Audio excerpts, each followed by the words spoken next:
Hey everybody, welcome to Radical Books and Activists. We're here for, hey, what can someone have Sue at 9 in the morning even though she's down on the weather? Byron Lopez and his humanitarian causes. So we're here at City Hall, and I am a terrible person because I can't remember your name, sweetie. But this beautiful woman who you're about to see as soon as I figure out how to flip the damn camera is going to be telling you what we're doing here. Or maybe I'm just going to flip the damn camera. See, this is why I shouldn't be doing this just on the fly. Oh, what the fuck? So, who are you, lady? Hi, how are you? We're good, a little shaky. But so what are we doing here today? Bien, es muy importante ahora la defensa que va a hacer Byron en beneficio de toda la comunidad. No podemos seguir dejando que nuestros migrantes sean abusados de una manera injusta. All right, so what she said very briefly is that we're here to support undocumented and immigrant people because they can't be treated in an inhumane way anymore. And so that's what this beautiful call. And you can see we got some amazing, make some noise, sisters and brothers, and say hi. These are the people who are going to be speaking. Byron said that they were freedom fighters. So we're going to hear from them in just a little bit. And interestingly enough, we've had 2 centers that have opened because of the connections that our city colleges of Chicago chancellor has to immigrants and whatnot. So Truman is now a center where they are, I don't even know what the conditions are like, but we've opened up another center because these undocumented people are being brought from Texas and Florida. And, you know, we're a sanctuary city. So, of course, we're going to help people out. But so stay tuned because in a few minutes, Byron and others are going to speak. And so this amazing event. And thank you so much. I appreciate you. ¿Cómo te llamas, hijo? Verónica, muchas gracias. See, I told you she was a beautiful soul, huh? All right, so let's do this. Now let me figure out how to flip this damn camera. And then, not like that. Let me see. Damn, I may just flip it around. Gosh darn it, on the mobile. Sucks balls. Okay. Oh, hey, lady. Will you take a picture of her t-shirt, front and back? Yeah, hold up. Let me, I'm trying to, give me a moment, though. Hey, Willis. Hey, viewer. Nice to see you. Chingada madre, no puedo voltear la pinche cámara. Espérame, mija. Hey. A ver, mi amorcito, ¿cómo te llamas? ¿Sabes qué? Déjame tomar una foto. Josefa, ¿this is Josefa? With St. Albert's Church? Yeah. Hola, Josefa, mucho gusto. María Jesús a sus órdenes. Déjenle, voy a tomar una foto y luego seguimos. Y si me permite, señora, para platicar con usted un momentito, por favor. Ella. No, con usted, o los dos. Yo no soy señora. Oh, wow.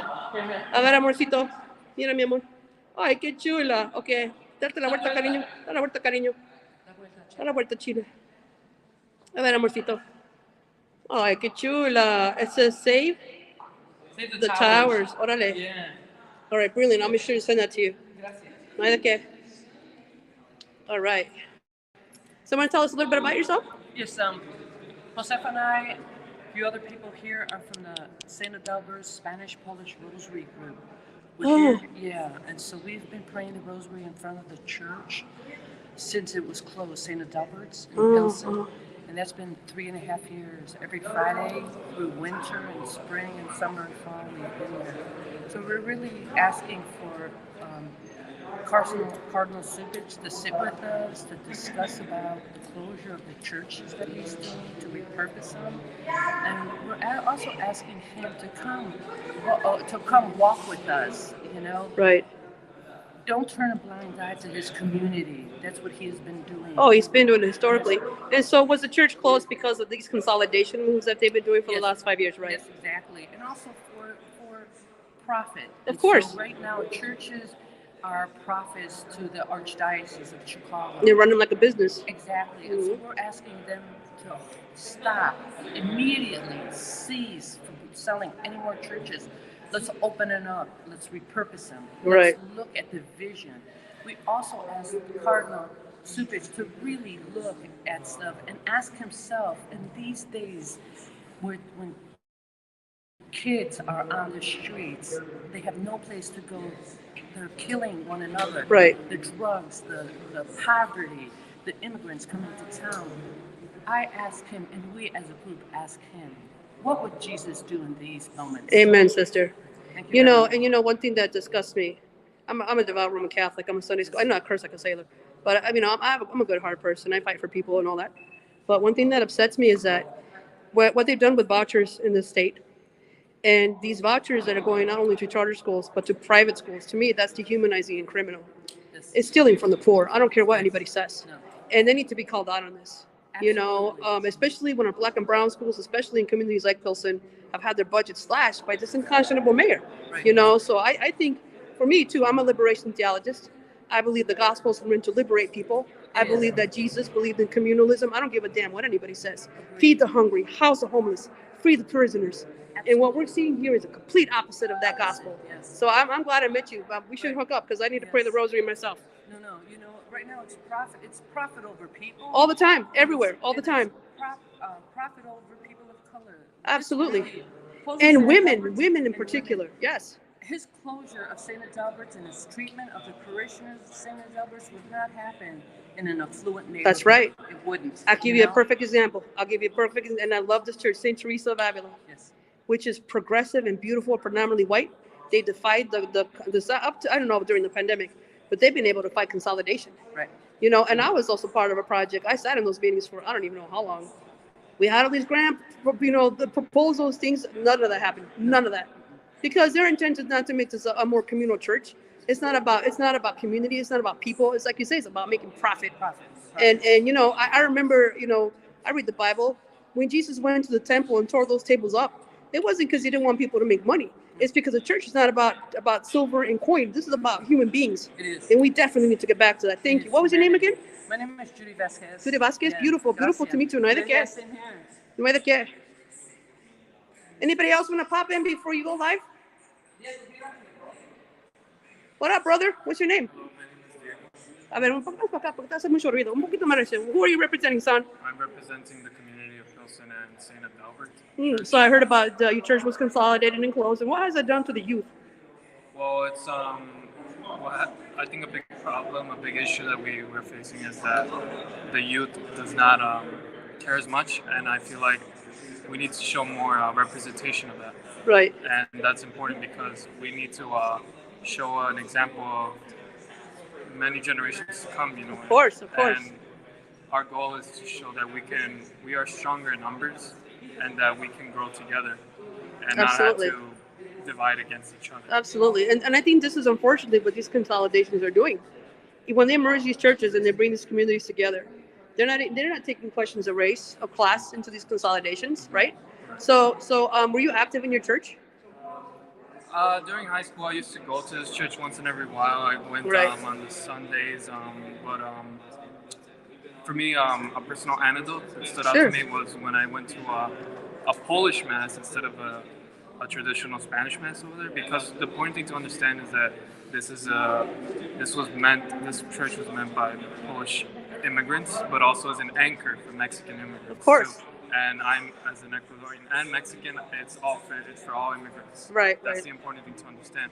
So I feel like we need to preserve this culture and preserve this church because it means to many people a significance. It means purpose to them. It means that together we are strong. Of course. Totally. That's the most essential thing. Right, and it saddens me that this is such a divisive thing for profit, like we were talking earlier. What is your vision for a church? What would be your ideal vision for a church in a community? That's a good question.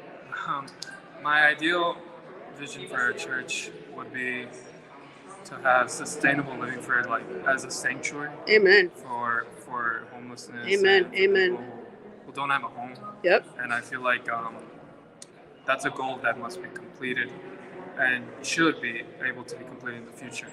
And to show that another goal I would say would be just to have that community again coming together, and to show that we need these churches to be preserved for life. Right.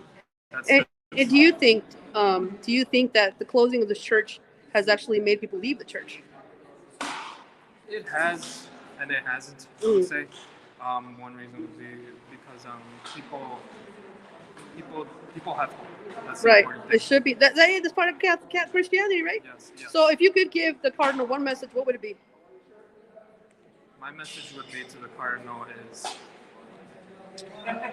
that we need you to be on our side. And I would like to a quote from the Bible saying, "Thou shalt not bear false witness Amen, brother. to your neighbor." In other words, fight the system, not your neighbor. Here, brother. Thank you. What was your name again, son? Diego. Diego. Nice to meet you, Barrera. Diego. Nice to meet you. All right, brilliant. Thank you.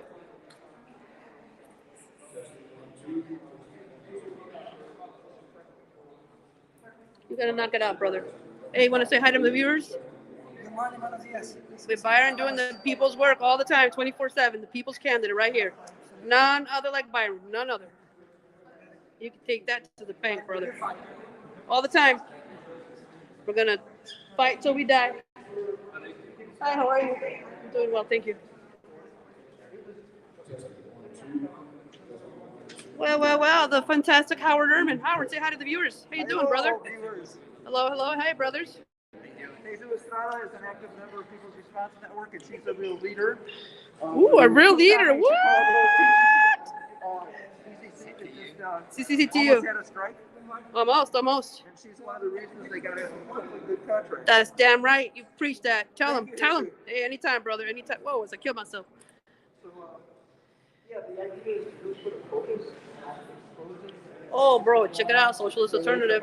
Represent, brother. Are you with the press too, Mija? Awesome. What press are you with? Oh no, I'm not with the press. I'm with the Mural Movement. My name is Delilah Martinez. Nice to meet you. The what movement? The Mural Movement. It's Oh. a nonprofit. We help underserved communities, but we're also at the front lines of any type of when people feel unnoticed. And Fantastic. That's brilliant. Good to meet you. Thank you. Welcome to Radical Books and Activists.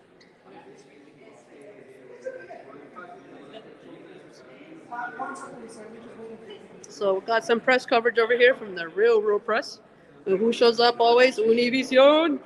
Give it up for Univision. Always up. Univision. Thank you, Univision. You guys are the best. Right up.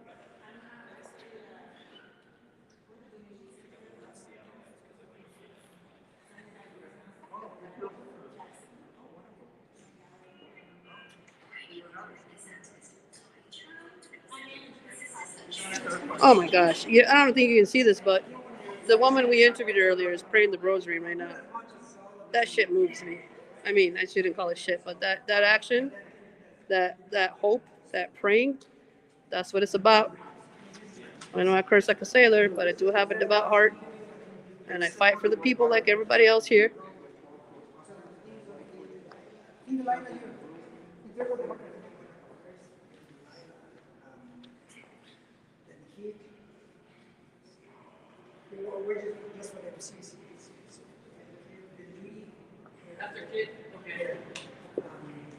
Then Christopher, and then you can finish. Okay. So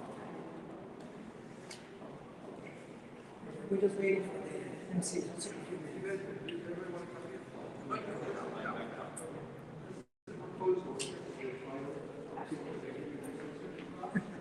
He never stops, dude. Never stops.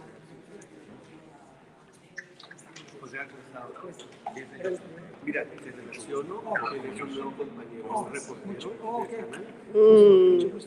Va a estar con nosotros. Excelente. Bueno, sí nos vemos con ustedes. Gracias, mucho gusto. Bueno, Juan, are you close? Or? Sure. Okay, so are you okay then? Yeah, third floor, and then just take me. Are you okay? Should I step up? I think I should. Oh. I was gonna say, Byron, if you need a substitute, I can do it. I got a big mouth, as you know. My philosophy is you never pass up an opportunity at the mic, ever. How you feeling, brother? Yeah, you look good. I like that shirt on you. Did Lorene pick it out? Yeah. She's got good taste, Joe. Lorene's Byron's very beautiful. Actually, she's a beautiful soul. His wife was amazing. Thank you, comrade. What do we have here? The People's Response Network. Check it out. Check out these stats. I have to read this. This is a new one. The new one. Probably public health related.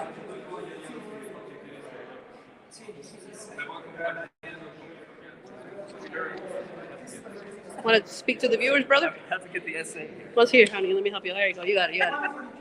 You got this. You got this. Fantastic. Beautiful. You look great.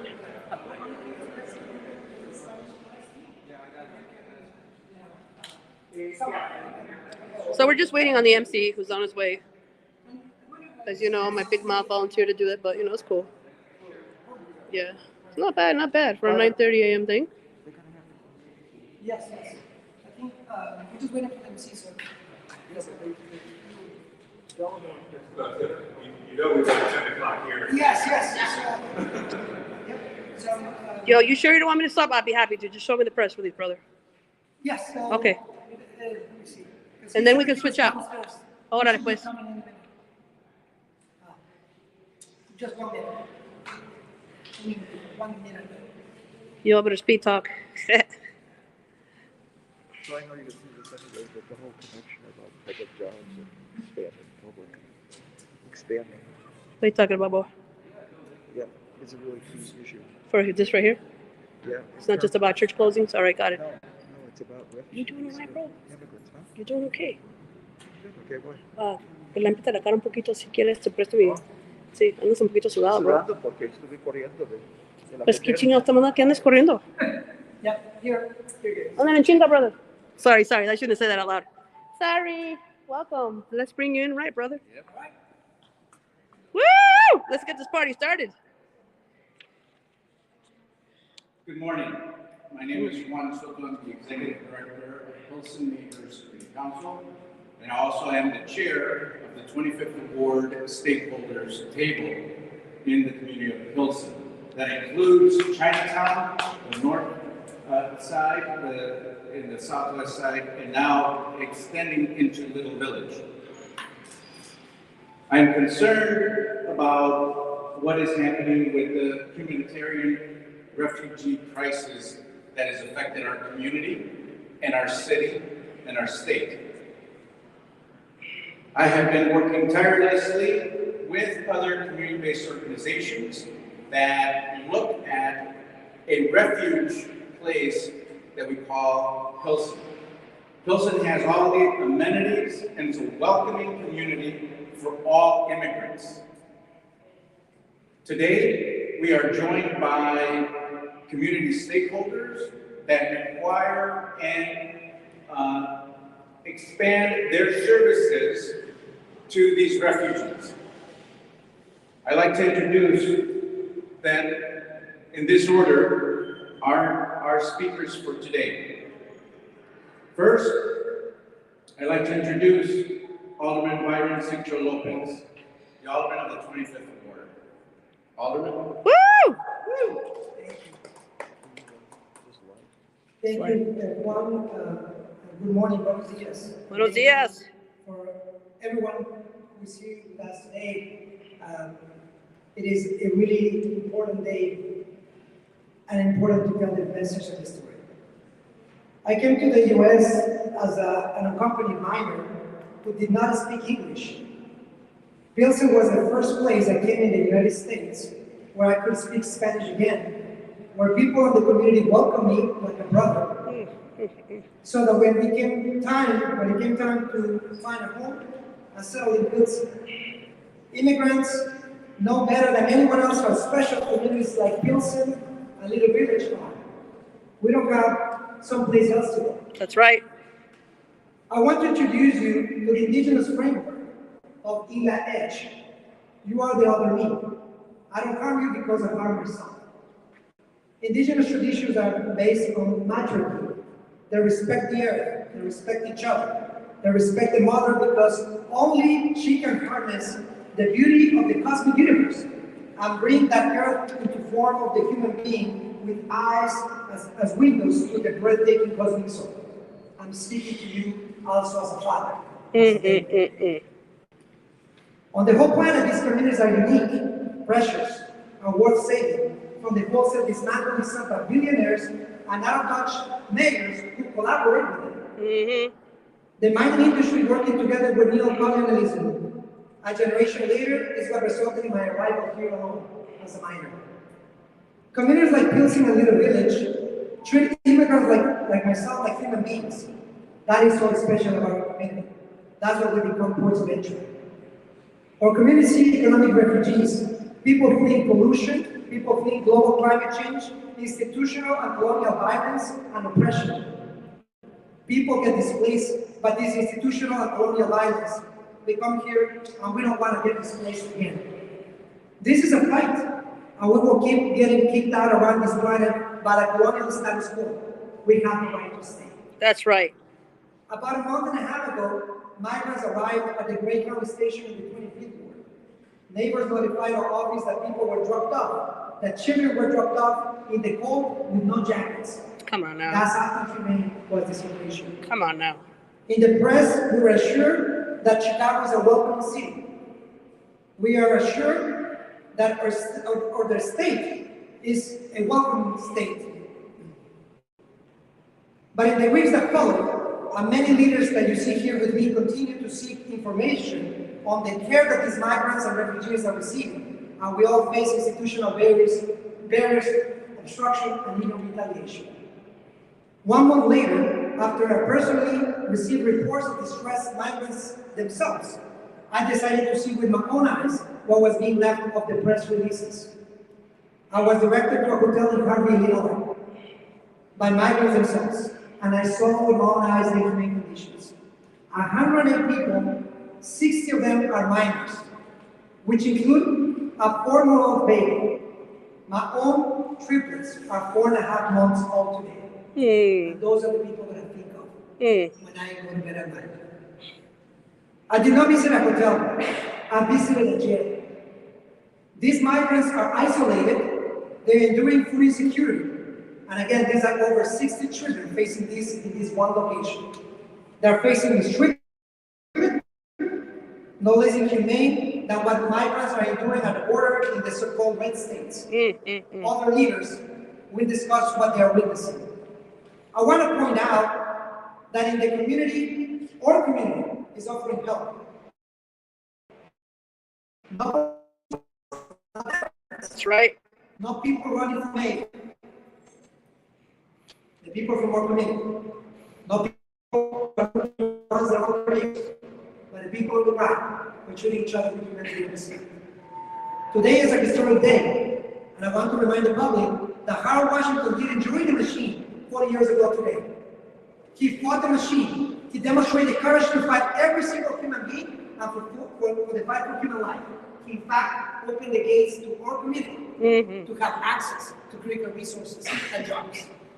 In Chicago, there are certain budgets that we pass, and the choice by our politicians to refuse to tax the rich and corporations have created warfare against the working people.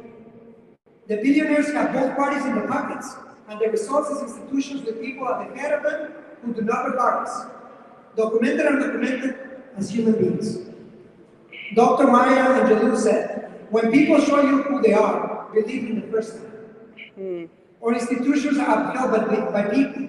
When our institutions turn their backs on us, when they are silent as we suffer violence, that is them showing us who they are as well, and we are well served to listen and believe them. In the community, we do care, and we demonstrate every day the care for our communities. The Archdiocese has about 100 empty churches.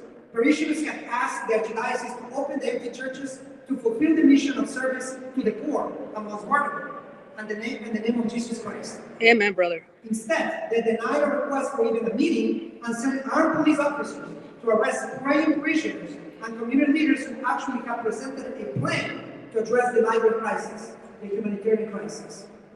The community is bringing a pathway to peace and healing, while the leaders backed by billionaires bring weapons and violence to the problem of poverty and displacement. We also have non-profit institutions who get well-funded and pat themselves on the back for the immigration work without offering support that our migrants, refugees, and poor people across the city desperately need. What I witness are inhumane conditions are not unique to this site. There are over 3,700 people seeking refuge in Chicago area, and communities like Pilsen and Little Village are prepared to greet these migrants or civilians with the humanity that we all deserve. These communities are special to immigrants like me, who came without a family to a country where they do not speak the language. That's what we fight. Immigrants recognize more clearly than anyone how special our communities are and how worthy they are for us to fight to protect them. It is not only to speak to the struggle of refugees that came together today. This mistreatment that is also reminiscent of the mistreatment that many other communities are also facing in the city. Is there anyone running for alderperson of the 53rd ward of the homeless residents? Nope. What promises can they hope to be fulfilled this election cycle? Our migrants or residents already here need housing in communities with robust wraparound services and public schools who have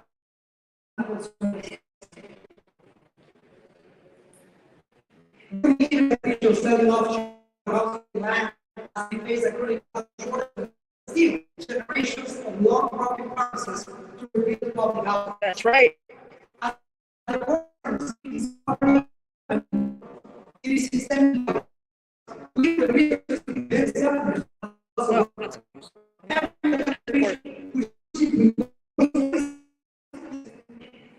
The people, the communities around us, are choosing not to look the other way. It's not an issue of money, the resources. Right. The end of this institutional violence we need is to start by taxing the rich. The Chicago Department of Public Health will fail to uphold its mission if we don't find resources to fund and place the debt public health funding. What we have seen is that the bipartisan system works for the rich and sells excuses to the poor. Amen, brother. Politicians, even politicians who make up immigrants communities like mine, and their relationships brands, they try to page the message that they care about immigrant communities. They care about their careers. They're not to be found when communities are suffering, when under deplorable conditions, and there's more repression that includes children in dire conditions for humanitarian help. Listen to their actions and their choices, not their words. I will direct your attention to the recent news of the parent companies of Jewel and Mariano's joining to create monopolies while effectively more communities are starving. When you or I, the workers, go to Jewel or Mariano's to buy bread or formula to feed our children, we pay a sales tax. Yet, the Kruger or Albertsons pay sales tax when they brought out another conglomerate with enormous institutional and societal costs and all these externalities. They tax the workers, they never tax the rich. Oh. I'm calling on every worker to fight for the humanity and for the residents, or undocumented and documented residents. Scarcity is sold to us by the hoarders of our planet's abundance, the abundance of the fruit of our labor, not their labor. I want to commend the voters of Illinois, the workers organized, who passed the Workers' Rights Amendment on Tuesday. Woo!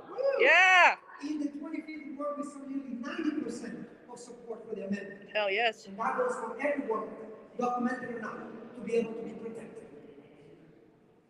That's a mandate to finally put workers first. A call for politicians running for office to demonstrate with their actions that they put working people first. Their actions and not the polished words is what matters. Here, here, brother. We're here to deliver a letter to Mayor Lightfoot demanding humane conditions in the city of Chicago for the migrants seeking refuge in our city and humane conditions for the residents already here. We also demand action for the governor, for the congressman, and for many other elected officials who've been silent and complicit on the issues that we have in our community. This is unacceptable, but more than anything else, this can be prevented and this can be changed. And that's what we're here with other leaders in our community to show that there are ways to address this crisis and humanitarian crisis. But doing nothing is not an option for our community and for our city. Debido al tiempo, parece que voy a tratar de hacer, si les parece, en español. Después vamos a tomar las preguntas y hacer las declaraciones en español. Y al final voy a hablar también en español para que también sé que la prensa tiene que salir. Entonces voy a dar la oportunidad a los otros speakers y después obviamente tomamos las preguntas en español. That's Byron. Woo! Byron! Thank you, Alderman. Pilsen is a welcoming community. Pilsen and Little Village have always been welcoming communities. For our next speaker, we're going to have Delilah Martinez, chair of the Mural Movement. Delilah? Hi everyone, thank you all for taking the time to come listen to us. My name is Delilah Martinez. I'm the founder of the Mural Movement. I also own a gallery called Wall Gallery in Pilsen. I'm here to just speak on my experience of helping the migrants as they arrive.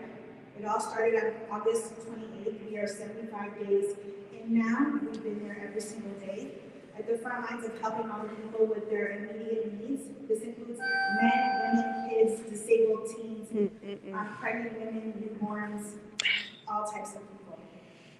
Some of the things that we have provided and noticed that they needed, and in the beginning when we started, it's myself, kid from Pilsen, and my other partner, Ricky Medina of Rapid Entertainment.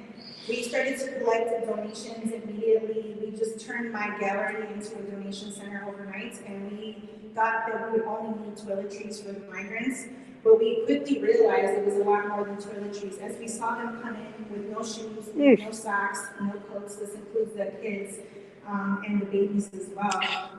So right away we got on our social media and started asking everybody to help send in donations. That includes shoes, socks, coats, cell phones for them to call back home. We were also getting doctor's appointments, kids' glasses, medicine, diapers, and blankets because we have multiple complaints that a Salvation Army that is very cold in there. We also help with haircuts, strollers, therapy because a lot of them are very depressed, travel expenses, jobs, school supplies because a lot of the kids are starting schools, and also CTA bus passes. So we just started with trying to give them the immediate needs, but as we began to create relationships with the people here and checking in on them because we gave them cell phones, we started to see what else they need. In the meantime, when we are there daily bringing them the needs of what they need immediately, those physical items, we started to experience bad encounters with Salvation Army employees. They were not very welcoming from the beginning. At first, we thought they weren't welcoming because they didn't know our work here in Chicago. We are always at the front lines of helping underserved communities, especially people that feel unheard, unnoticed. We're always there for them. So we thought maybe they weren't welcoming because they didn't know our work. But it continued where they weren't welcoming. They were very rude. The first incident started where there was a woman that came out to me and said, "I'm not scared of you. I'm telling you to leave. We don't want your donations here." And I said, look, you can clearly see that there's kids walking around with no shoes, no socks on, no coats, it's cold out. We are here with brand new items on behalf of the community, on behalf of the people that have been donating. We are here to give them that stuff when they're not going anywhere. She quickly realized that we weren't going anywhere and she left. On October 12th, we had another incident, and that was with a Salvation Army person that said he ran Salvation Army. And he came and he was yelling at us and telling us to get our shit out of there and get out of here. He came with the police. He was very aggressive. It was very scary. He was yelling at my partners, and we got it all on camera. And he tried to make the police tell us to leave, but the police were even confused. They were wondering why this man wanted us to leave when they saw us there daily giving the needs of the people. I mean, it's clear as day that you could see that they need shoes and socks. So the police were always very welcoming to us in that area. So we had that incident happen. Another incident is at the Holiday Inn in O'Hare Airport on October 28th. The Chicago Bulls invited myself, my team, and almost 40 of the migrants to a game. One of them was very late. She told us she was late because the cleaning crew at Holiday Inn moved her room without telling her, and in the meantime, while they moved her room, they also stole her money. Now, we know that we were helping this woman in particular because we helped her find a job. We were helping her find an apartment, and her boss gave her in advance $500 so she could get her apartment, and they took that. She said that she told Salvation Army social workers about this, and they said that they will do an investigation and that she needed to kind of keep quiet because they didn't want to get kicked out of the Holiday Inn at O'Hare. So I told her that I would handle this and help her out with that, and we have not heard back from her since. Another thing that I've been dealing with this the past week, and this one was a really hard one, is at the High Hostel Hotel at Ida B. Wells. We have two of the men, and these two men in particular we've known for 75 days straight. These are the first group of men that we met when they arrived. Two of the men we found jobs for, and we were going to the High Hostel Hotel for them to get ready with the outfits we just got them for their first job. And they came down to us and told us that they were being kicked out. Now, the night before, they told us that early in the morning, they were abruptly woken up, and the High Hostel Hotel did a search on the whole entire floor and went through everybody's stuff without telling us. So I asked them, why are we being kicked out? And they said, well, because one of us is being accused of having some marijuana, and the other one is being accused of looking like a drug dealer. So I was really hurt because we were on our way to take them to their first day at work. So I said, let me go in there and talk to the hotel manager, which name is Lou I. And he, right when I met him, I could just tell by the look in his face, he was very dry, very stale. He had no empathy and compassion in his eyes. And he said, they have marijuana, he looks like a drug dealer, they gotta go. And I said, well, what does a drug dealer look like to you? He said, the security guards found stuff on him, they gotta go. And I said, well, where are they going? He said, to Pacific Garden Mission on Canal. Right away, I started crying because we all know, if you know that shelter, it is not a safe space, especially for the most vulnerable people that had just arrived. Let's all keep in mind too that these migrants, we learned their story, they have walked 13 countries to get to the Texas border. In the meantime, they also walked through the Darien jungle, they also walked through the rivers, they also took that long-distance train. So they're very fragile, vulnerable, and they've been through a lot. So for them to be going to the Pacific Garden Mission, it just really broke my heart. I tried to beg and plead with the hostel manager, and I said, can they please stay here one more night because they need to go to work, they cannot miss work. He said, they have to stay here. I will take them to Pacific Garden Mission and check them in. If they do not check in at this time, they will lose a bed. So I said, okay. I will call their bosses and let them know they're going to miss their first day of work, just so that way they can have a bed. In the meantime, I talked to my partner, Ricky and Kid, and I was like, what can we do? Because we know we do not want them to go there. So as we were trying to figure it out, the guys had called me and said that they were dropped off in an Uber on the corner of Canal, and they didn't even know where to go, where the door was for Pacific Garden Mission. As I was directing them to the door on the phone, as they walked in, they said that there was nobody Spanish speaking there, and that they were so scared for their life that they'd rather sleep on the street. So I took it upon myself to turn my art gallery into an overnight shelter for these men. We went shopping that night to help them out. The next day, I called a meeting with the hostel manager. It took 2 days for me to get that meeting, and when I did, I went there. There was also some social workers from Salvation Army that were there, and the security guards that originally went through all their items. Now, the Luai, the manager, he really didn't speak to me too much. He actually tried to ask me to leave. He said we were no longer allowed on that property. I waited for the social workers because they seemed a little bit more welcoming. They also seemed to have had some type of relationship, knowing that these young men, it seemed as though they already believed the young men that they did not have any marijuana, and obviously they weren't drug dealers. So when the security guards came down, we had a talk with them in front of the social workers, and they were explaining that these guys are not allowed back in because the report states that they have marijuana and then one of them is a drug dealer. And the security guard said, we never reported anything like that. We never found any marijuana on them, nor do we say that they look like drug dealers.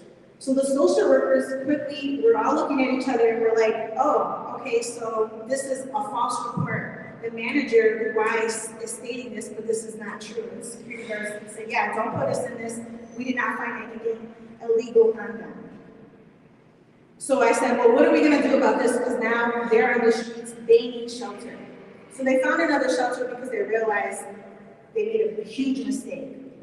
The reason why I'm upset that they were even displaced into another shelter is because these two men were with a group of other 7 men. They traveled together throughout those 13 countries. Now they are all separated, and also they are farther away from their jobs, in which now my team and I are responsible to get them there. We've been getting them Ubers. I've been driving them back and forth myself. It's been very stressful doing that. Besides that incident, there's another incident, and it's still at Salvation Army on Christiana.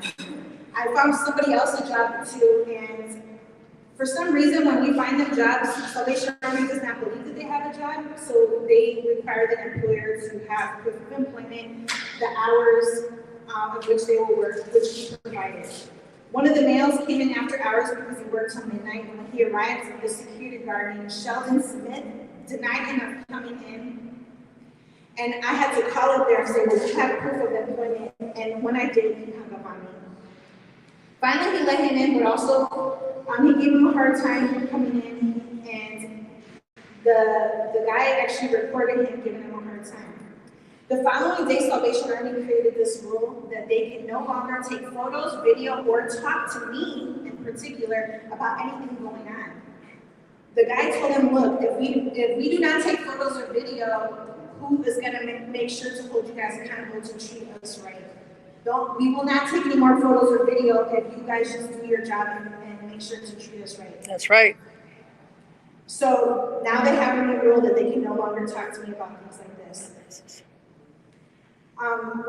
This is also a mental health issue. What we've learned is some of these families and males are now turning to drugs, in which we know that there's been 4 overdoses and 1 death so far in the past 75 days. Because they feel like they are prisoners, they feel they are not trusted, and they feel they're being mistreated. This is not just a race, religion, or political issue. This is a human issue, human decency issue. This has been very stressful on me and my team. We've been working for 75 days long on this, and I'm concerned with everybody else that does not know me or my team that they can reach out to when they're being mistreated. A lot of these migrants, they are accepting it because they are so worried about losing their spot at Salvation Army. So again, I just want us to remember that these people have already been through a lot, and we need to have more compassion and empathy for them. Thank you guys. That's right. Thank you, Delilah. Pilsen and Little Village are welcoming communities. The next one that's going to speak to this issue is Kid Guerrero. He's the Pilsen youth organizer. Kid? Bring it home, kid.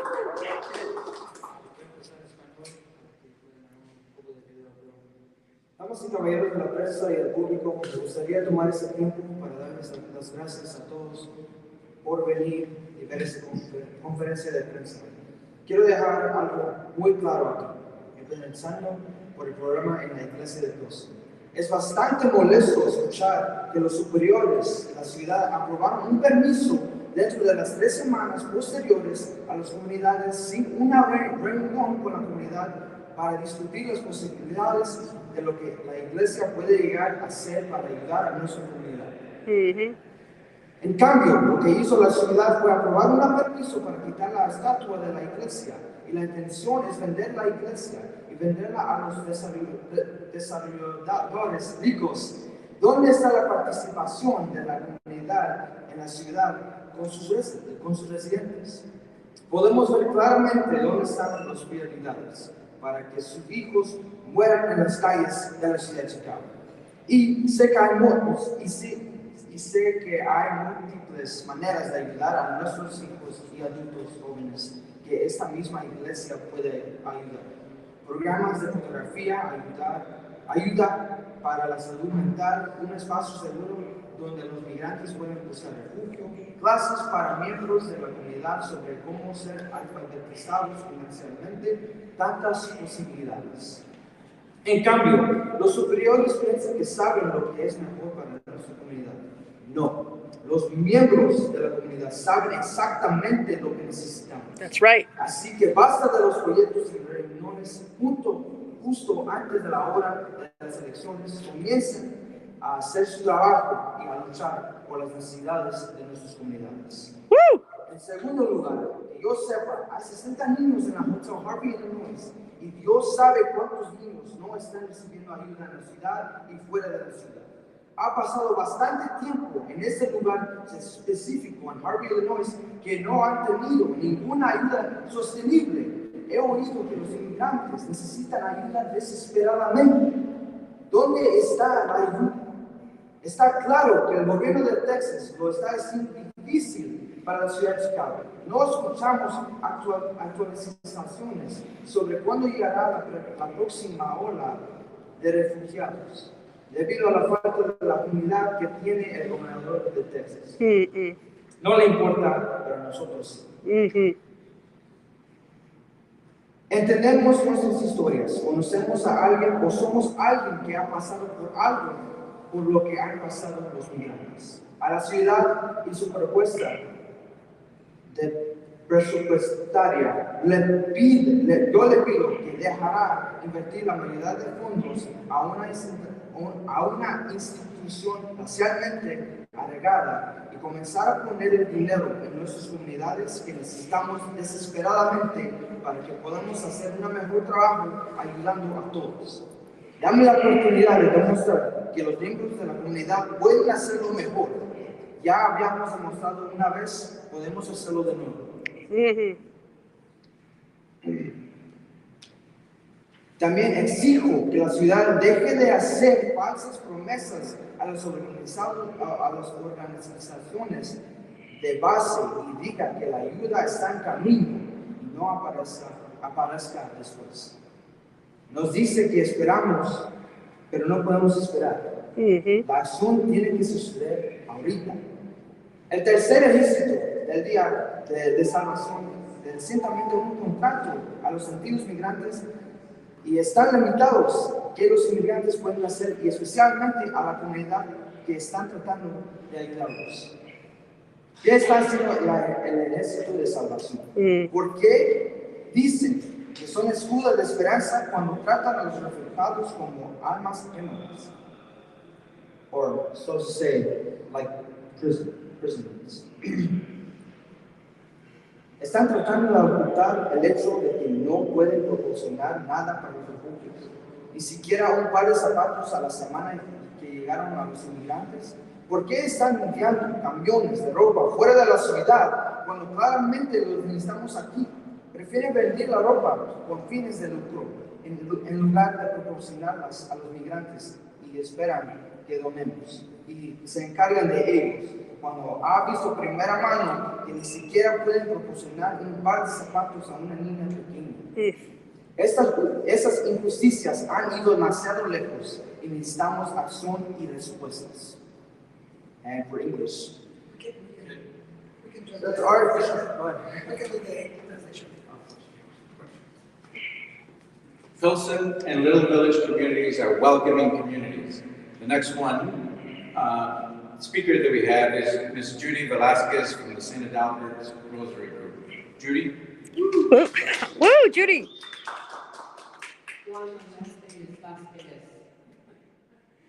I'd like to thank Juan for moderating this morning. I'd also like to give a heart welcome and actually thank you to our alderman. Without him, we would not be here today. Without him, we would not have the property of St. Adalbert's. They closed, the Archdiocese closed. I'm honored to be here. Thank you very much for everyone to come and everyone who's live on Facebook listening to this press conference. 40 years ago, the late Harold Washington showed the courage to challenge the political machine. That's right. We all knew who the political machine is and was at a given time. He did not join them because he was a kind, righteous, strong leader who cared about the people and who stood his ground for what he believed was right. I am a lifelong Pilsen resident and also a Catholic. As a community leader, I am praying, asking, demanding that our churches return to their roots of caring for the people of God. That's right. As a member of the St. Adalbert's Spanish-Polish Rosary Group, we have been calling on the Archdiocese to do what it was created to do, to be compassionate and to serve the people of God created in His image.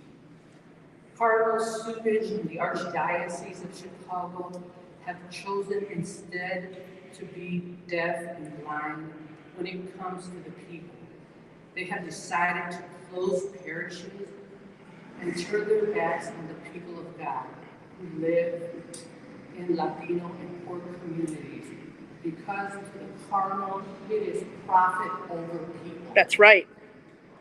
For some reason, Cardinal Suvrich has forgotten that the gospel and the Catholic Church calls on him to serve the poor, welcome the strangers, care for the sick and the elderly. Instead, it has been easier for the Cardinal to close churches in every ward in the city of Chicago. Churches built by our poor immigrant ancestors, and now these church properties are being sold for millions in profit. All the money going to the archdiocese. Oh. Where is that money? That's one of the basic questions we want to know. Where's the money? Why isn't this money being put back into the communities that these properties are being sold? Here, here. Every leader in the ward in Chicago is aware of how this cardinal is quietly destroying entire neighborhoods, mostly people of color and poor, with these churches closing and selling them to developers. The fabric of the communities in Chicago is changing rapidly and quietly by the sale of the churches and these properties. Why isn't the money going back into the communities? So this morning, faith leaders are demanding the repurposing of churches and schools, not turning them into luxurious places for profit. They were built to serve the people. These magnificent churches, as is in the Delbers, you are familiar with it. It is spectacular. The murals in there, the windows, fantastic, beautiful. Churches are being sold. The Cardinal is turning his back on people, deaf, blind, and living in a glass house. Amen, sister. Sad. Kennedy, horrible. But they can't serve, all these churches can't survive the Cardinal Suvrich and the greed and the archdiocese, the lack of vision and the mission that they were created for. They could not survive the financial, they cannot survive the financial crisis of the clergies that are being accused of the scandals that they're being accused of and the lawsuits that are being filed to protect them, not God's people. That's right. Not us. Oh, something seriously, majorly wrong with what's happening here. I really like to commend kids for what he said in Spanish. It is what's happening so frequently that kids are on the streets being killed while the Cardinals turn a blind eye. Sad. And as we go into this Thanksgiving holiday season, wishing one another good thoughts, filled with generosity and abundance in a warm house filled with family and friends, let's take a moment to reflect on how it feels for all these families who have come here to live the dream of sharing of what it means in this country, of welcoming them. The stories we hear this morning are horrendous, how they're being treated, held without services, children no shoes, no food. They're coming here to have a dream, to live the dream that we all have, that we were born in this country. We have this dream.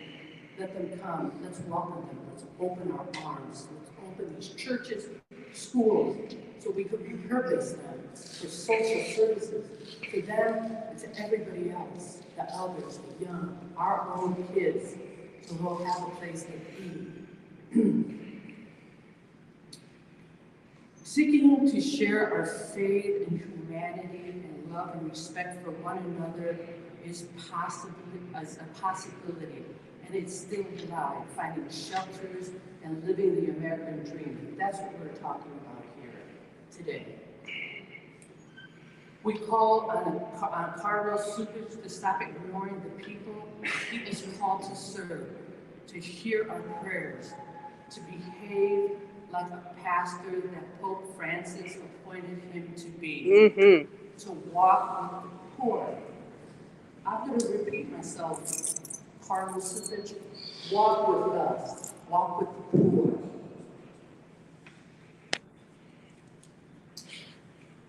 I lost my place, but I'm going to find it, okay? Accompany the people of God, Carlos Supich, to be the pastor that the Holy Spirit called him to be. That includes supporting us, guiding, accompanying the people of God, especially the poor, the immigrants that we've welcomed to this country. Open your heart. What I also we ask the Cardinal and the Archdiocese, what would Jesus do in these times? Okay? Who would he be walking with these days?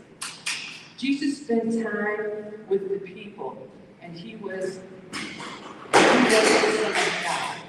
He never hid even from danger. So I ask once again, Cardinal Supich, what would Jesus do? First and foremost, reopen our churches. That's what we're asking the Cardinal to do. Our schools, welcome the poor and the refugees, work with community organizations and our ward aldermen and women to obtain resources and funding to provide the services, update the properties, to receive people and to serve them. These are God's people. They are one who we can fill. They are ones who can fill all these empty churches. Repurpose closed Catholic schools to serve families, especially our children that, as I said, are killing one another. All as churches, we all show, we're asking for human dignity here. That's all we're asking for, okay? Keep praying. We need more prayer. We need more vision, positive vision. I'd also like to thank everybody for being here. May God bless us and keep us safe. I'd also like to have my partner, also belongs to the Spanish Rosary Group. He'd want to talk a few words about what it means to him to be an immigrant here in the U.S. and then have the churches being closed. I'd also like to give a brief update. The Archdiocese did in fact give their permit to come to St. Douglas to move the Piazza. It's going to happen very soon. We were there. We're going to be there the day that the Archdiocese and Supich sends its people to come to take the Piazza to another church to listen. We want a meeting with you, Cardinal Supich. We'd like to sit down with you to dream the dream. But once again, we all are working hand in hand, going into this future of this world with you, Cardinal Supich. We ask for a meeting with you. We would love to harmoniously rejoice as the coming of Jesus for that day that would be a grand present, that you would sit down and talk to your community. We would love it. May you have a good day, Cardinal Supich. God bless you. Andy, I'm just waiting. Come on. You say a few words. This is my friend, Andy Boba. I just want to say to everyone, Polish people, this church was built by the Polacks, 100 years ago, and it's a big Polish heritage for us and for the Spanish people. And we want this church to be reopened because this church was built by the people, for the people of Chicago. Hear, hear, brother. Preach that truth. Woo! Thank you. Pilsen and Little Village are welcoming communities.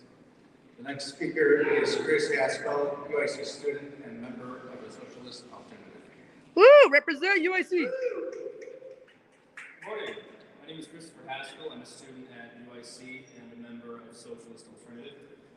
In conversation after conversation with students on campus, it's quickly becoming clear that young people want an alternative to the Democratic Party. The Democratic Party has no interest in passing policies that actually benefit working class people. And it's becoming obvious to more and more people, especially young people, that the politicians in both parties are only interested in helping the rich get richer. That's right. The young people that registered as Democrats over the past few months and then came out on Tuesday in high numbers, they were casting a defensive vote. They were not and are not attracted to the program of the Democratic Party. What program? And we refuse to be held hostage by the Democratic Party. Young people are looking for a bold alternative and a new way forward. A way forward that actually addresses the climate crisis because we want a livable planet to grow up on. A way forward to free themselves from the burden of college debt in the face of Biden's broken promise Here, of brother. total student debt cancellation. And a way forward to living wage union jobs. A way forward to affordable housing in the face of record skyrocketing rents. As a tipped worker in the restaurant industry, the big story from Tuesday's midterms was not which establishment party would control which house of Congress, but that voters in the deep red state of Nebraska passed a minimum wage law via referendum. The Democratic Party and Joe Biden won't push for $15 an hour, so the so-called conservative voters in Nebraska did it themselves. Young people and workers everywhere in red or blue states want an alternative to the Democratic Party. I want nothing to do with the Democratic Party, with billionaire-funded gubernatorial campaigns or the continuing austerity under Lori Lightfoot. Here, here. We need an independent, working-class alternative to the Democratic Party. And that's why I support Byron Lopez in his campaign for re-election in the 25th Ward. That's right. Byron is running as an independent socialist, which is a bold and necessary step to take on the corporate duopoly and break from the Democratic Party for good. Byron's campaign and a campaign of bold demands are what will bring disillusioned young people and students into the fight. Young people are rapidly moving towards socialism as more of us suffer under capitalism and realize that bold action is needed to take on the entire system. Bold action like taxing Amazon. Byron is making tax Amazon a key plank in his re-election campaign. And this is the type of bold campaign that young people are looking for. To tax the top corporations as a sustainable revenue stream.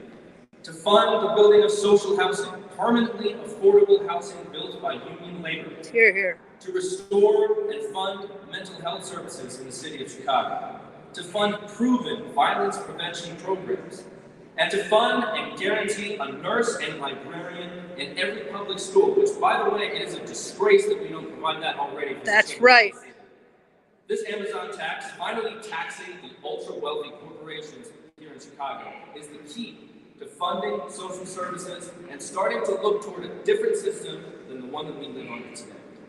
This campaign will be modeled after the successful campaign to tax Amazon in Seattle, where Socialist Council member Shama Sawant and Socialist Alternative built and led a campaign of working-class people and youth in Seattle to put pressure on the corporate Democrats on Seattle City Council.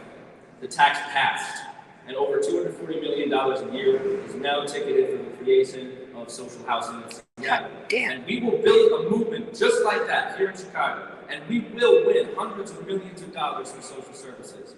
I encourage everyone viewing this press conference to get involved in the campaign to tax Amazon and the top corporations here in Chicago. Here, here, brother. Preach that truth. Pilsen and Little Village are welcoming communities.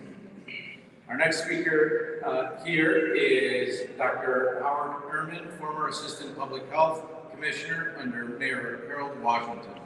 Doctor? All right, Howard. Thank you very much, Juan, and thank you to Byron, to all of our brothers and sisters here. I'm here representing the People's Response Network, and in particular, Dr. Barbara Norman. Mayor Washington appointed the Deputy Health Commissioner in 1984, and Annette Sims, who is our chair and is the co-founder of Black Women Organizing Chicago. Mayor Washington made his priorities very clear to the people of Chicago when he announced 40 years ago today that he was running for mayor. His priorities were to use billions of dollars in public funds for those who most needed in the public. His priorities were to create thousands of new public jobs that were union jobs that paid beyond the minimum wage and had full benefits for, in particular, African Americans and Latinos who had been cut out, held out, fired from previous administrations. His priorities was to use public money for the public, not to privatize it and to use it to increase profits, as Mayor Richard M. Daley, Rob Emanuel, and Mayor Lightfoot have done over and over again. I am the grandson of an Egyptian Moroccan enslaved person from Romania, who at the age of 20, after being enslaved for 14 years, escaped and walked 1,500 miles, often barefoot, from Romania to Hamburg to get on a ship to come here. I am the great-grandson of Bohemian immigrants who landed at 18th and Halsted 150 years ago this year, who were escaping a system of feudalism from the Austro-Hungarian Empire. Like everybody else here, who either was brought to this country forcefully or who came here because they were fleeing, we have to talk about what to do now.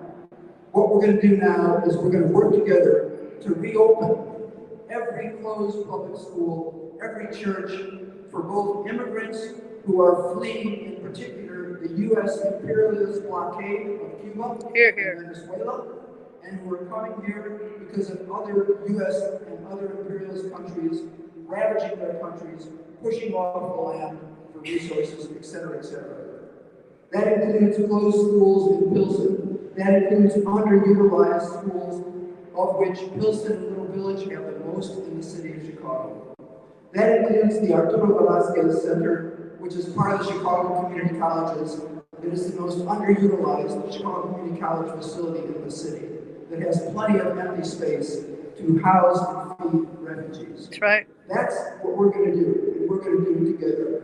We are here to demand, very specifically, a meeting with the governor of the state, J.B. Pritzker, with Cook County Board President Prickwiggle, and with the mayor of the city of Chicago, Mayor Lightfoot. Yeah, good luck. A meeting in which they are going to commit public resources, including emergency resources from conversations they need to have with President Joe Biden and with DHHS Secretary Becerra, who actually himself is the son of immigrants from Mexico.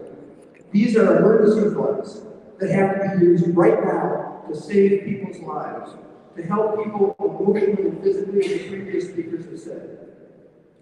Finally, I want to talk about a long-term solution. In March of last year, 25th Ward Alderman Byron Lopez introduced an ordinance called Take the Vaccine to the People. Here, here. A similar ordinance is now going to be introduced once we have gathered more strength, and we hope everybody here becomes part of this. And it's very simple. The basis of public health is to go out to the people, where we live, where we work, where we go to school, where we play, and where we pray. That's right. It is not to force people to register online, to go to a private institution like CVS and Walgreens, who have made billions and billions of dollars off of our hard-paid taxes. So this is a new ordinance. We hope that everybody here can support it, and it's the only way forward for immigrants, refugees, and everybody else who needs these services in Chicago. What's the name of the ordinance, Howard? Hey, name of the ordinance. The name of the ordinance is Rebuild the Chicago Department of Public Health. Here, here. Thank you. Thank you, Robert. Woo! Thank you. And we do have a letter that we're going to be delivering to Mayor Lightfoot, as well as the plan that Dr. Howard mentioned. We have a plan in the 25th Ward, and we need answers. We need a plan. So now we're going to, if there's anybody who has any questions. Yeah, I was wondering if you could talk a little bit more about, you mentioned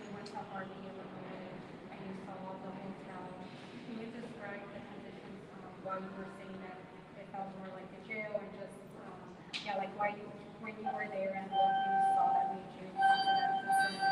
Absolutely. So we, as I said, we had 39 people who were dropped off from El Paso, Texas, in a bus to Chicago, and they were dropped off in our ward close to the Greyhound station.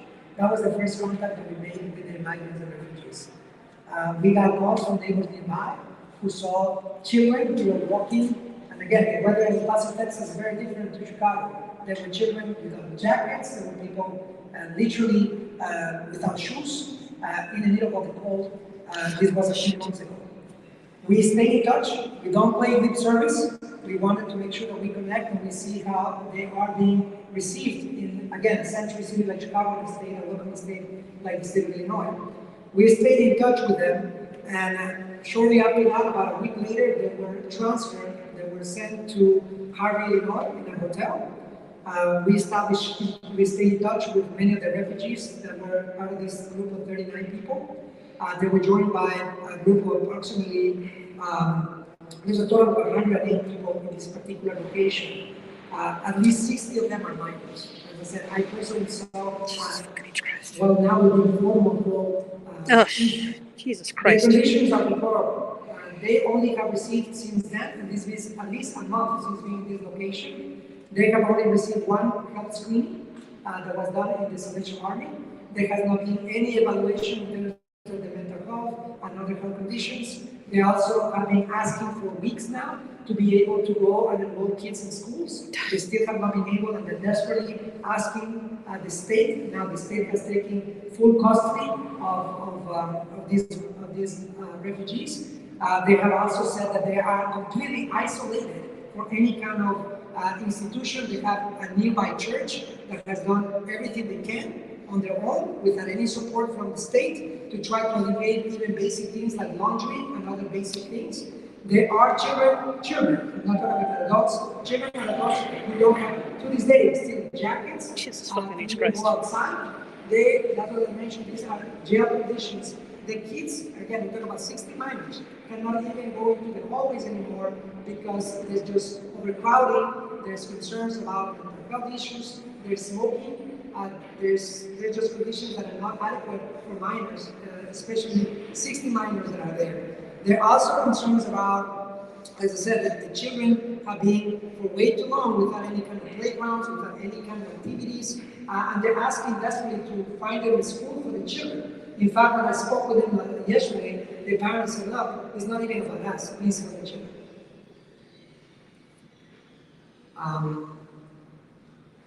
I don't think that anyone deserves that. I think that we have the resources. We have a plan in the 25th ward where we have already offered mental health services, we have community clinics, we have a food pantry, we have a location in the ward to repurpose a school and or a church so that our immigrant communities and refugees can have a humane conditions. I think that kids that are not able to even go into the hallways and feel being reprimanded by state authorities.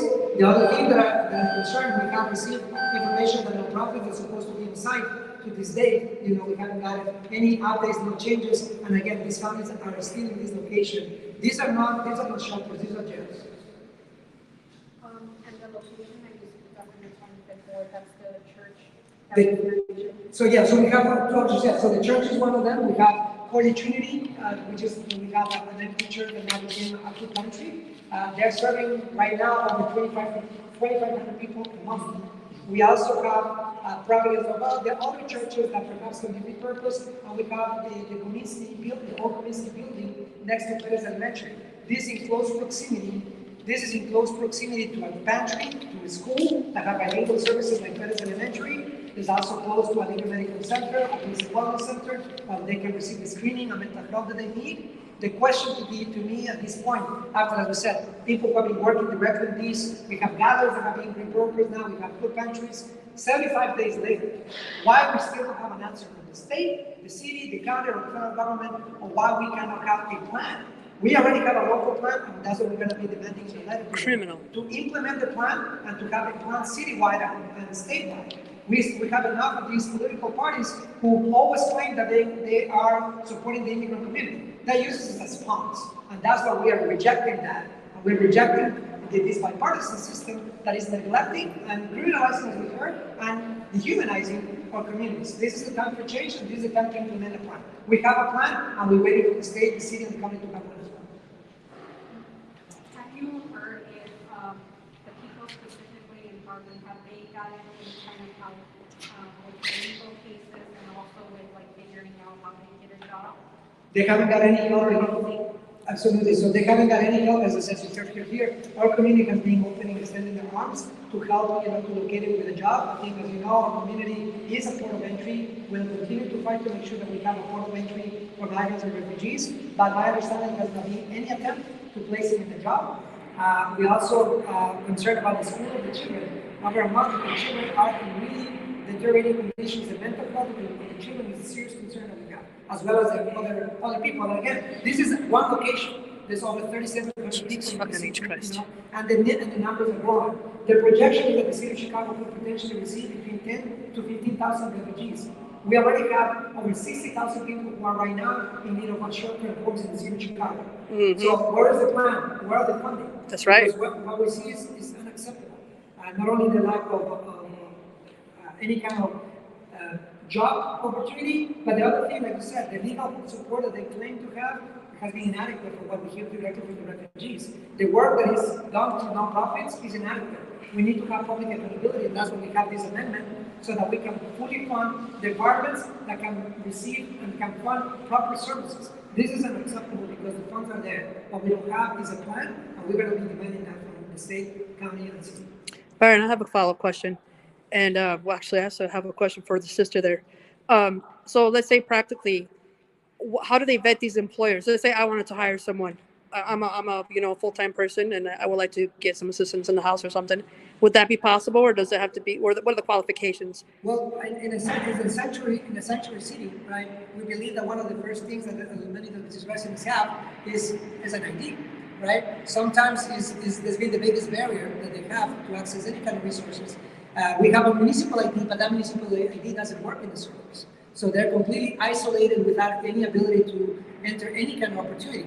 That's why we're asking that refugees and migrants that they need to come to areas closer to the city. When we have the infrastructure, when we have workforce development programs, we have IDs. We also reach out to the Secretary of State, Jesse White, to make sure that we have Singapore and Europeans going to be working on that on the TVL, so that they can get an ID that is worked across the state. As you know, the city of Chicago doesn't have a consulate as well for many migrants who are from Venezuela. So we want to make sure that they get proper assistance. We can't do it here in the state. What we have is the lack of willingness, political willingness. Oh, of course. Thank you. Oh, sorry. So how will provisions of this ordinance directly correlate to improving conditions for migrants in shelters? So one of the concerns that we have is unfortunately the budget. As you see, this is a state and city. A lot of funding is going to profit organizations. A lot of money is going to institutions that have no accountability. We just passed a $16 billion budget. The only item that we saw was a $5 million allocation for this issue. That's inadequate. We also have deep funding that uses using all sorts of ways, including to subsidize developers. But we don't see the kind of support to repurpose empty churches.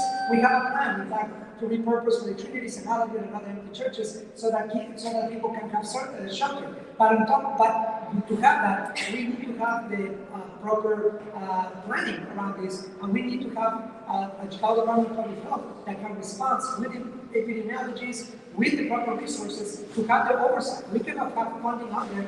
We have information about the profits going to the site of Harvard, Illinois, yet we don't know exactly what kind of work they've done, because what we hear from the refugees is that they have never reached them.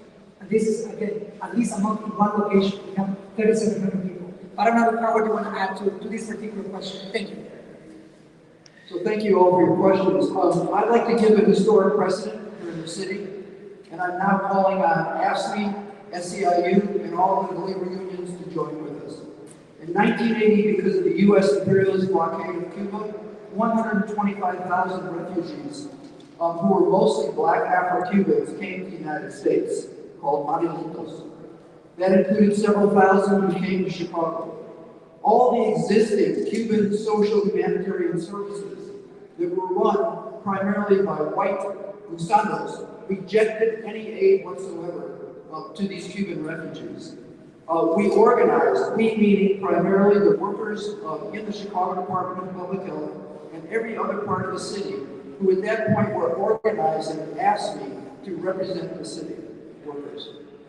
We were joined by Reverend Jesse Jackson, many African American as well as some Latino organizations, who basically forced the city, the state, and the federal government to not just provide the kind of services that Byron and everybody else has been talking about, but to actually hire more public workers in the Department of Health, in the Department of Human Services, and other departments. That's exactly what we're calling on right now. This is a global emergency. This is the end of the fourth day of the largest conference in the world on climate change, when the majority now of migration is going to be because of climate change and the intersection with wars, famine, etc. So that's what the governor has to do. He has to pick up the phone right now and call the president, who's crowing about the great victory in the elections 2 days ago. Sure He is. has to pick up the phone and call DHHS Secretary Becerra and ask for emergency funding along with Tony Frederico and Mayor Lightfoot. Here, here, brother. Now we're gonna deliver the letter before we can as a group.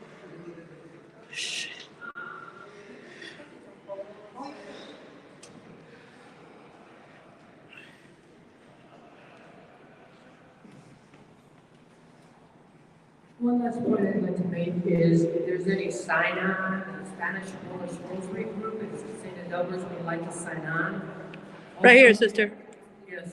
Also, we want our churches reopened.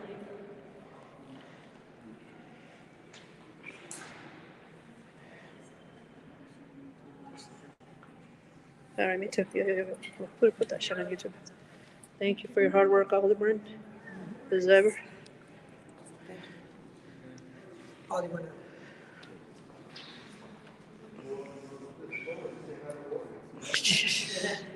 I'm gonna vomit in that mask. You watch. Hope you brought some holy water there. A ver si le hace efecto. ¿Habla español? Sí. Lástima que no trajo agua bendita para echar a la alcaldesa. Que se le saque el pinche demonio. Sí. Si quiero ir, fíjese, ya voy. I'm sorry, I'll tell you. Off record, I'll give you my number. I'd love to go. Okay, sweet.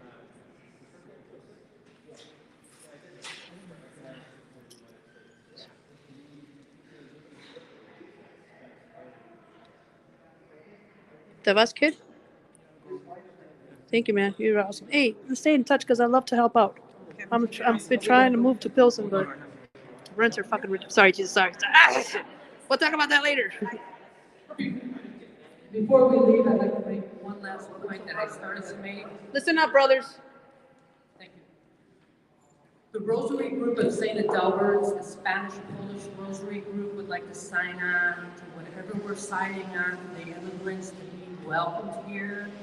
We want our churches reopened. We want St. Adelbert's to be reopened so we can, as a faithful community of the Archdiocese of the Catholic religion, want Mass. We want the place to be open and welcoming for everyone.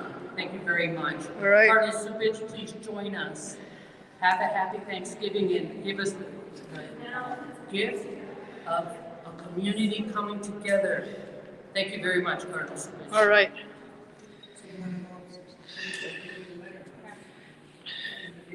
Can I come? Yes. Woo, I'm part of the rabble rousers. Yeah, let's do this.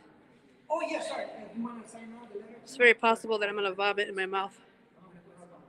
Yeah, let's put it on the podium so we can. Órale, here we go. Moment of truth, brothers and sisters, and non-binary friends.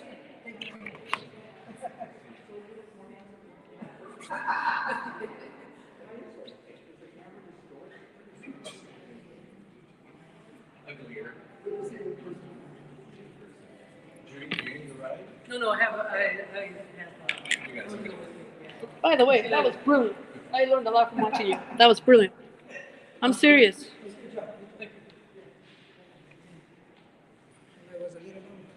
Hey, yeah, you see what I had to say, brother. I loved it. I loved it. Hell to the yes. I totally endorse this. Nah, dude, this is why I picked out that beautiful shirt. It looks dope.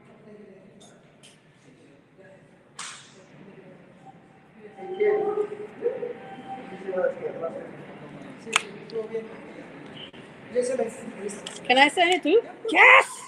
It's third number 8. Thank you, brother. I really love what you had to say too.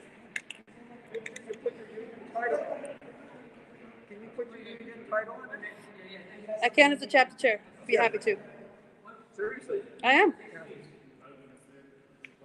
Adelante. A ver. Oof. Can I do this? Yo, hold the phone for me, kid. Be love. Thank you, baby. It's still streaming.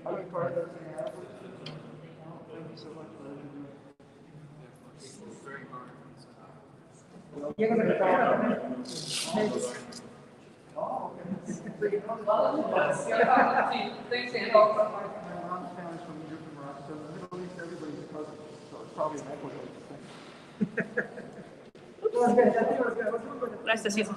Appreciate you. All right. Oh, See, I okay, put that's the CPS right- mom, is this bro. the right CPS one? mom. You see that? All right. Fist bump me, bro. Oh, sorry.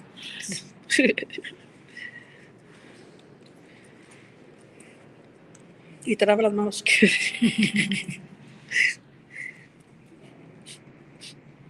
So you should take one with all the signatures too. Órale. Picture. Yeah.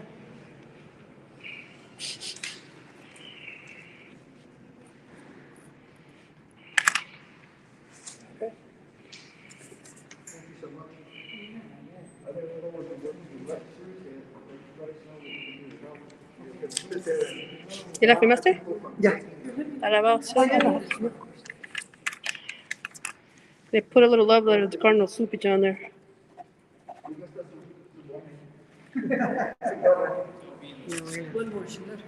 Oh, yeah, of course. Oh. The one thing we didn't Antes de talk que se about- vaya, me da su teléfono. Ay, qué chulada. Right, everybody- Ándale, mijo. ¿Cómo estás?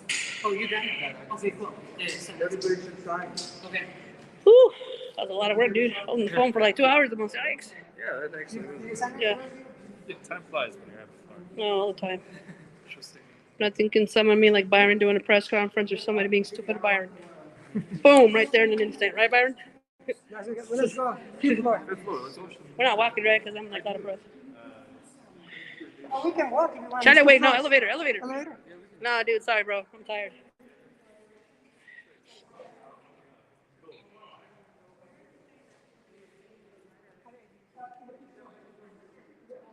Hey, some point I'd love to have you on my show. I want to learn more about socialism in general.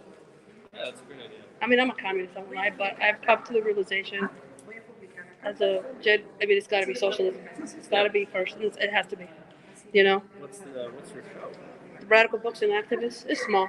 I'm kind of bringing it back. I have a podcast too that I'm trying to revive because we just finished. I don't want to overly brag, but I was in the negotiation team for the faculty, and we were negotiating for over a year against, corrupt city and all that bullshit. But we finally ratified a contract. The contracts don't have to be. I don't want to overly brag. It's a damn amazing contract, That's good. as it should be for every unit. Ándale, cabemos todos, que nos bañamos, vénganse.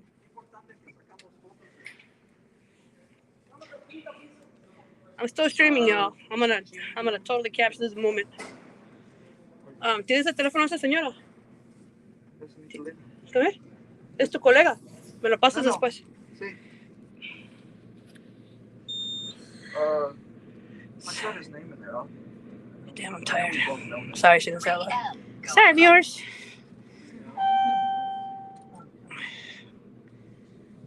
I left on my gear home. I don't know what I was thinking. Worked with Gail Walker. Right. Are the people still staying at your gallery? Yeah. No, they're at another shelter now. Yeah, That's not even. as well. Pues qué mamadas. How can these people call themselves Salvation Army people and treat people like pieces of garbage? No, chale, wey. Now they literally made them sign a document. You know what? I shit you not. I am never gonna go to Salvation Army ever fucking again unless they change their ways. They would have shoes and clothes and socks for them. Que la chingadera, puta madre. That shit made me cry. And they still have no shoes and socks. Fuck those guys. I'm trying to kill them with fucking pneumonia.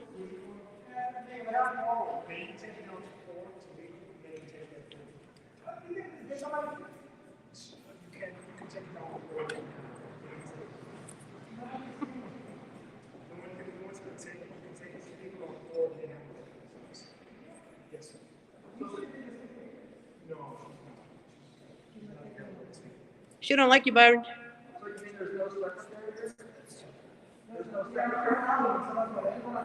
You still have to follow group procedure.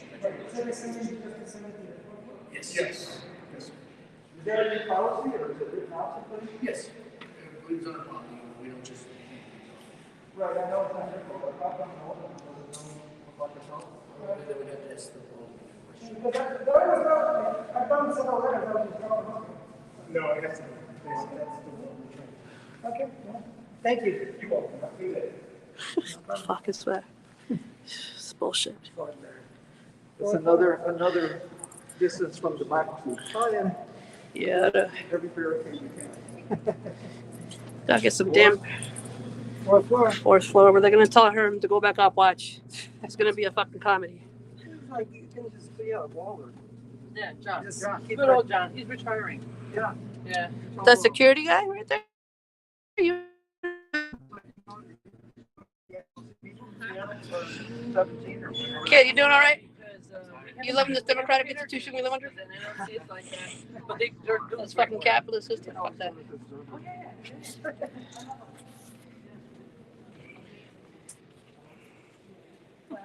Some bullshit, man. Yeah. Do they think they might need some books to read? Maybe the kids, stuff like that. We've been definitely bringing them books. They like books. We've even brought them toys. This is like only at the few shelters I've been in. Right, right. I have a charity press, and I give books away all the time. Because we have children's books. Hi, how are you? Yeah, this is our mother, Sister Lopez. I have a letter from Mayor Life, but they told us that we have to drop it off here. This is about the situation with the. I think it's probably down the hall that you need to go. Yeah, it is down the hall. Down the hall? Yeah. Is there a specific person or? This is not the right department. What is the department? This is the mayor's office is right down the hall. That's where you, What's the department? we're law. They sent us here. They told us to go to legal. Policeman just told us to He said that was a policy. downstairs. No, this one. The right? No, it's to the right. Jesus, Mary and Joseph. It's the mayor's office. Hey, you guys are going on a pilgrimage, right? Let's see when we can get to the higher ground or whatever, promised land. Jesus, Mary. So we've been to 2 places. Now we're getting sent to another. Apparently, nobody has their policies around here. Oh, because they invent policies.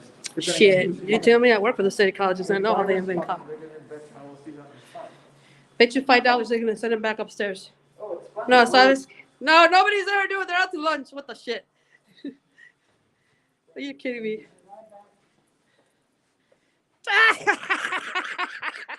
Be right back. Thank you. Oh my God. Oh, here's the woman of the hour. Who does not give a damn about black and brown people. Terrible. On the line, I think the media asked for your test, so you can share. Okay. If any media asks. How can you stay so patient and calm? Not you, Howard. The lady.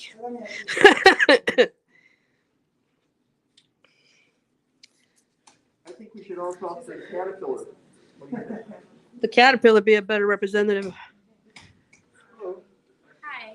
Are you here to help us? Yes, Oh. I'm reception. Oh, yeah. Can I help you guys? Yes, I wanted to deliver a letter from Mayor Life. Oh, sure. Yeah, absolutely. Here, Mr. Chris. So is this clear policy? Because we were asking. Hey, Rowena, I'm here in the, yes, can you hear me?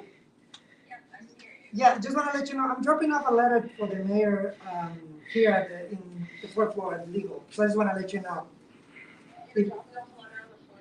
Yeah, for Mayor Lightfoot. So they just, I went to the 5th floor, but they told me to come here. Now, first they told them to go to legal, then we had to come to the office over here.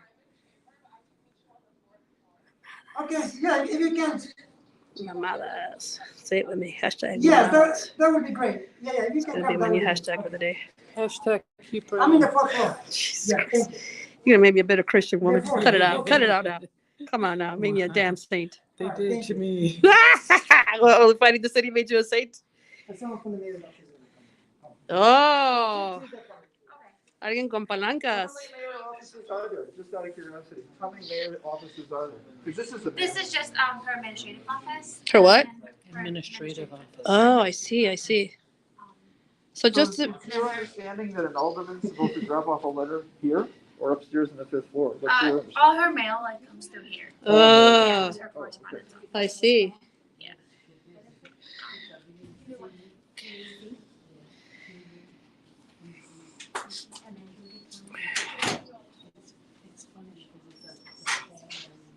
¿Sabes qué? Si no, no, no, I don't want to get you sick, Howard. Wait, Aaron, come back. Oh, there you are. Hello. Okay. This is a letter. Yeah, to the mayor. This is for the the situation with the migrants and refugees. Because we've been waiting, but remember there was a location that I went. There was a location in Cyprus in Harvey, Illinois.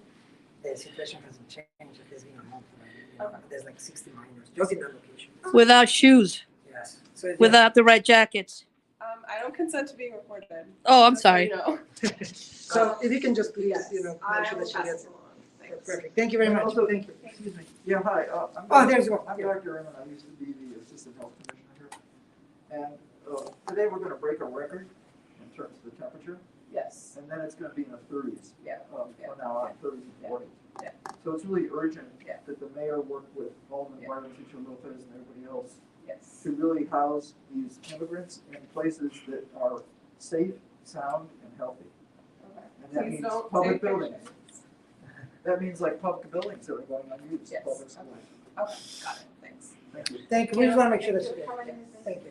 Thank you. Thank you. All right, let's go back to civilization. Please don't post pictures of me. No. We won't. Thank you. Is that illegal?